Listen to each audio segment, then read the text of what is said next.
taliska howlgalka cusub ee midowga Afrika ee ANSOM ayaa war ka soo saaray talaabooyinkii maalmihii ugu dambeeyay ee qaadayeen xukuumadaha Addis Ababa iyo Muqdisho. taliska howlgalka midowga Afrika ee ANSOM ayaa sidoo kale sheegay inay aad iyo aad u soo dhaweynayaan talaabada madaxweyne Xasan Sheekh qaaday sidoo kalena uu ku tagay magaalada Addis Ababa.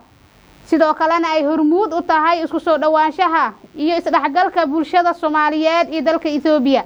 taliska ANSOM ayaa sidoo kale sheegay in muddooyinkii ugu dambeeyay talaabooyinka ay qaadayeen madaxweynaha Soomaaliya Xasan Sheekh Maxamuud iyo ra'iisul wasaaraha Abiy Ahmed ay ahay talaabooyin ay muhiim ahayd in mar hore la qaado. sidoo kalena ay soo dhaweynayaan in xal laga gaaray khilaafkii muddo sanad ka dhaxeeyay xukuumadaha Addis Ababa iyo Muqdisho kadib heshiiskii Somaliland ay la saxiixatay Itoobiya kowdii bishii January ee sanadii tagtay 2024. danjiraha midowga Afrika ee Soomaaliya ahna madaxa ANSOM Maxamed Cali Amiin Soif ka hadlay isbedelka ku yimid xiriirka diblomaasiyadeed ee labada dal ee deriska.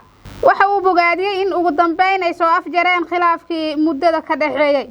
taliska ayaa sidoo kale sheegay in talaabadan ay qaadeen madaxweynaha Soomaaliya Xasan Sheekh Maxamuud iyo ra'iisul wasaare Abiy Ahmed ay tahay in talaabo mar hore la qaado. sidoo kalena ay xaqiijinaysaa in laga gun gaaray khilaafkii lana xaliyay muddada sanadka socday. sidoo kalena waxa ay xaqiijinaysaa in la dhaqan geliyay heshiiskii Itoobiya iyo Soomaaliya ay ku kala saxiixteen Ankara ka oo dhexdhexaadiye ka ahaa madaxweynaha dalkaasi Turkiga Rajab Tayyip Erdogan. sidoo kale wuxuu hoos ka xariiqay muhiimadda ay leedahay in diiradda la saaro xoojinta xiriirka diblomaasiyadeed, iskaashiga amniga iyo horumarinta isdhaxgalka dhaqaale kuwaas oo dhamaantood muhiim ah horumarinta nabadda gobolka iyo xasiloonida geeska Afrika.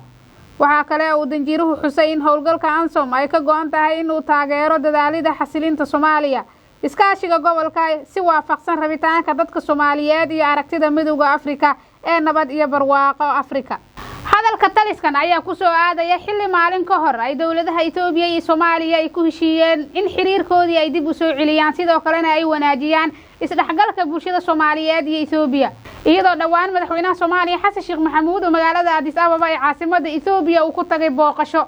si kastaba ha ahaatee dawladda Itoobiya ayaa haatan qorsheynaysa inay ku biirto howlgalka midowga Afrika ee ANSOM kaas oo bilowday sanadan 2025. wararka warbixinada wareysiyada iyo falanqaynta YAAB Somali TV waxaad kala socon kartaa baraheena bulshada Facebook, Twitter, Instagram, TikTok, YouTube ama ku soo biir barteena Telegram ee YAAB Somali TV. haddii aad hayso talo ama tusaale ama aad doonayso inaad nala wadaagto aragtidaada waxaad inoogu soo diri kartaa WhatsApp lambarka shaashada kaaga muuqda ama emailka info@yaabtv.com. sidoo kale si fudud u booqo kadibna rukumo website-keena www.yaabtv.com si aad uga socoto warbixinada Soomaali iyo English labaduba. YAAB TV waa kaabaha bulshadeena.